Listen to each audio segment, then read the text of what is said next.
Hi y'all.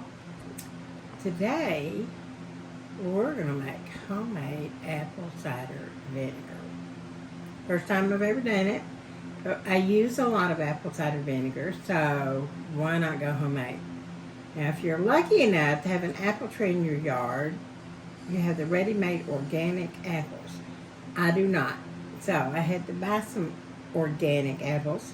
You don't want really fresh apples. You want more of an older apple that's been sitting in the refrigerator for a bit. It'll make a better apple cider vinegar. You also, now I've got 6 apples, fair size. Didn't get my sugar. You'll need 1/4 of a cup of sugar. Well, I just really messed up. I didn't get my water either. I don't. Okay, we'll have the magic of television. No, magic of video, and then I'll get my sugar and my water. So, what I'm going to talk about first is apple cider vinegar. It is another one of God's creations that will do all kinds of things. All we have to do, I got this jar. You want a coffee filter or like a cheesecloth, rubber band,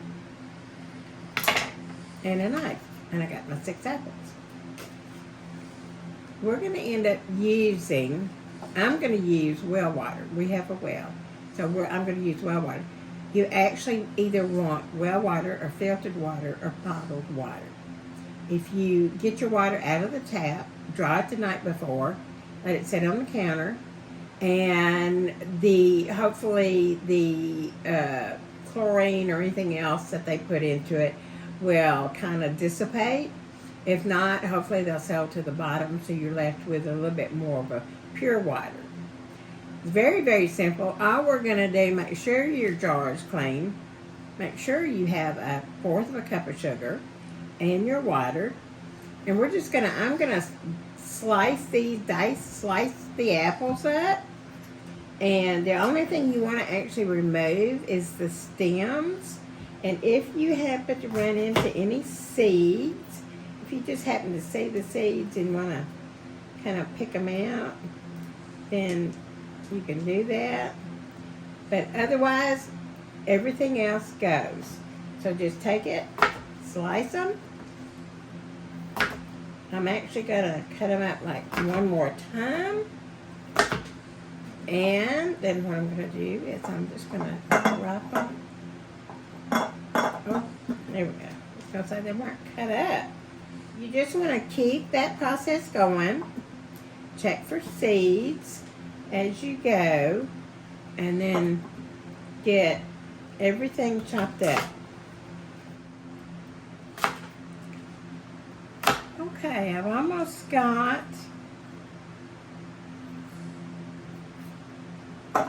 my apples done. If I keep doing this, I'm probably going to cut my finger.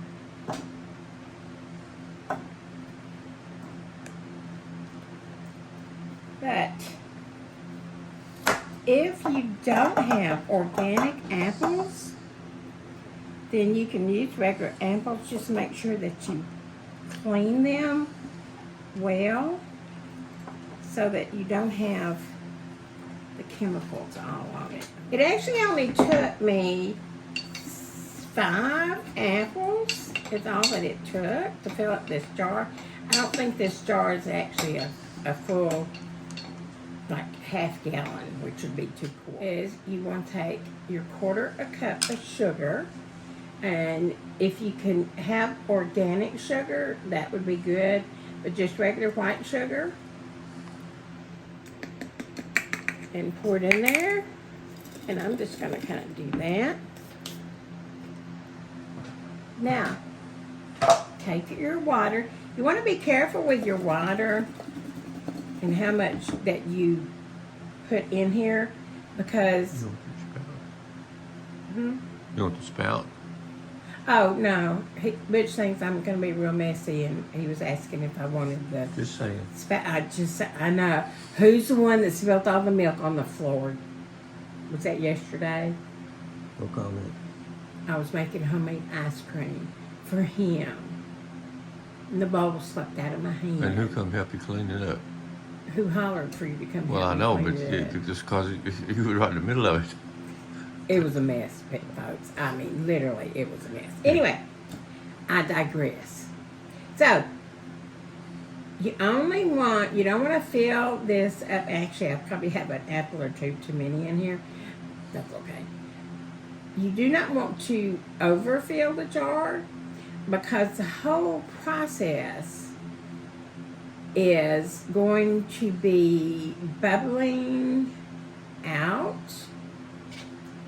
fermenting, so to speak. You're not fermenting, but you are fermenting. So I'm going to take my water, see how carefully I'm doing that, and you fill up your jar to about, I'm going to take it to about right there. And I'm not going to put any more in it. Now, you want like a chopstick or some kind of stick, something like that. This one's just a little wooden dowel rod. And the reason you want this, yeah, the debubbler, okay, the debubbler would have worked, yeah. But what you want to do is you want to move the apples around. You want to make sure that they each get their own little spot, and it's all going to kind of settle down.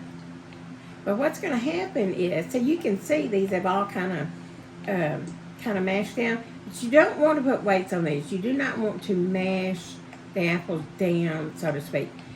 They need to be able to find, as I say, they need to be able to find their place.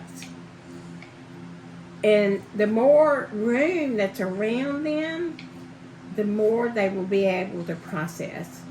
Because you want this to start in just a few days. You want this to start bubbling and actually have some activity going on. Ooh, this would be a good science project. Have some activity going on. You're going to have to, what we're going to do after we do this, all that you have to do, it's so simple to make this. You just take this and you want to cover the jar with like a coffee filter or cheesecloth or something like that. Hope to goodness this does not attract fruit flies. Take a rubber band and just put over it like this, because you want the jar to breathe. You want the apples to breathe. Now, this all has to ferment and move around. So every day you're going to, at least once a day, at first I probably will do it like twice a day.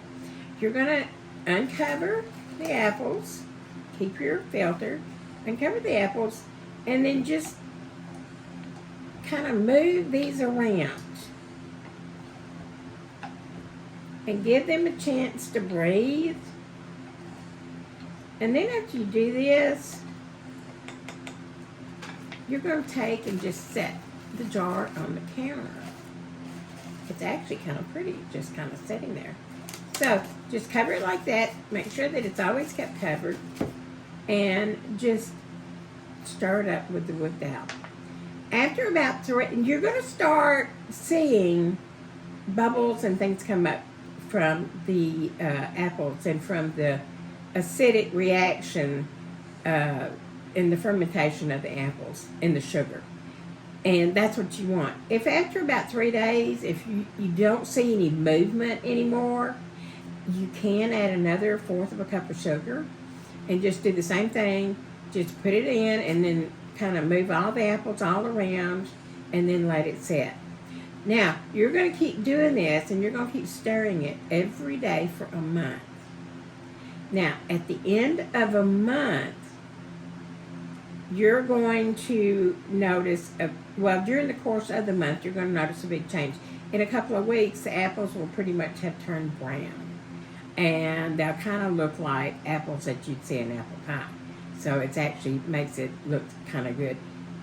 Doesn't smell like apple pie because it's probably going to end up smelling like beer or a sense of beer because this is fermenting. It's working.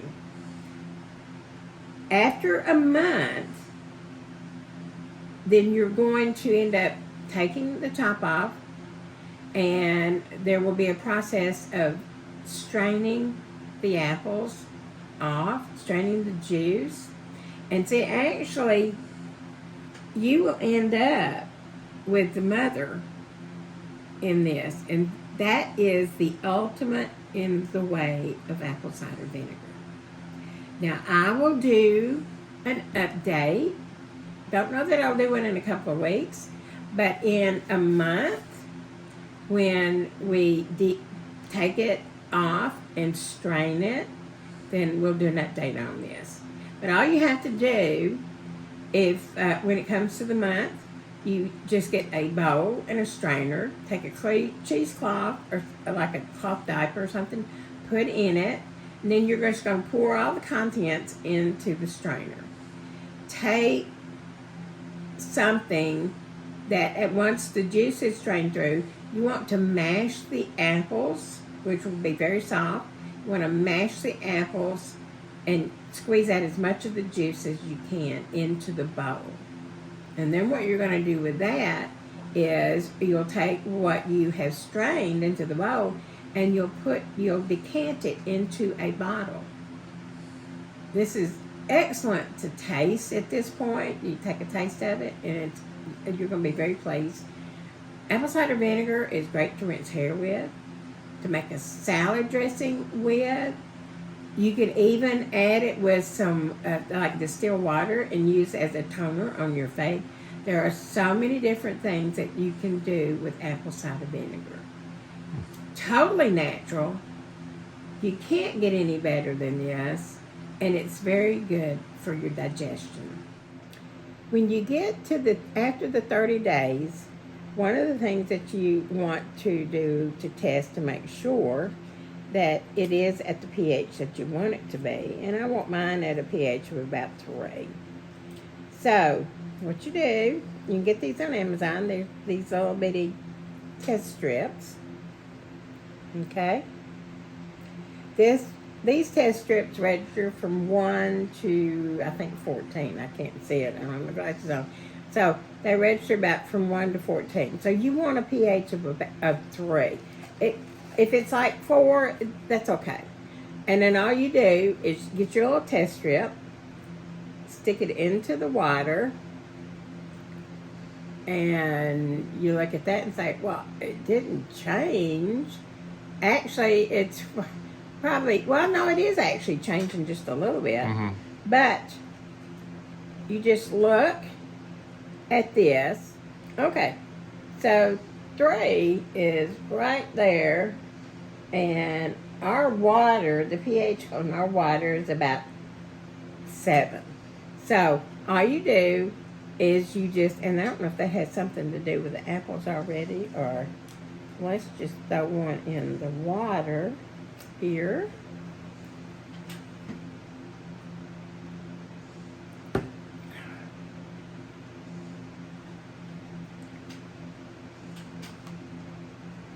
Okay, you can see a difference. This one has sugar in it and the apples that are already there.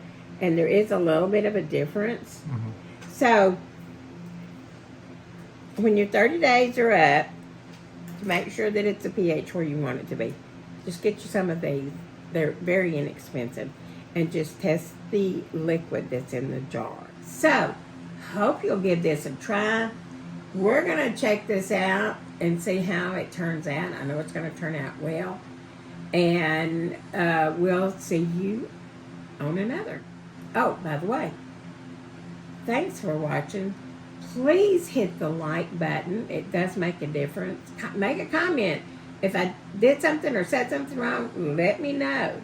But make a comment. Let me know if you liked the video or if you didn't like the video. So, please subscribe. Please like. And please share. Let everybody see it. This is after 1 week. You see my... Actually, I'll be honest with you, I tore the first one, so this is the second coffee filter. Got the rubber band on it. And I'll be honest with you, this really doesn't smell good. Got my trusty stick. And so I just keep going around. You can see the bubbles in this thing. I keep going around, and I try to, you can watch your apples, and you can actually rotate the top ones down. And so I turn the jar as I'm going to make sure that I get everything on top mashed down. And one of the main reasons that you really want to do this every day is because mold can grow on it. Now the mold that grows on it is no big deal, will not hurt you. So if there is mold, you just poke it down and let it go. And then after getting it good and chopped down, like I say, the smell is not that great. Put the coffee filter back on, your rubber band back on, set it on the shelf, the corner, the cabinet, and just leave it be. Just make sure every day you poke it with a stick and get everything mashed in.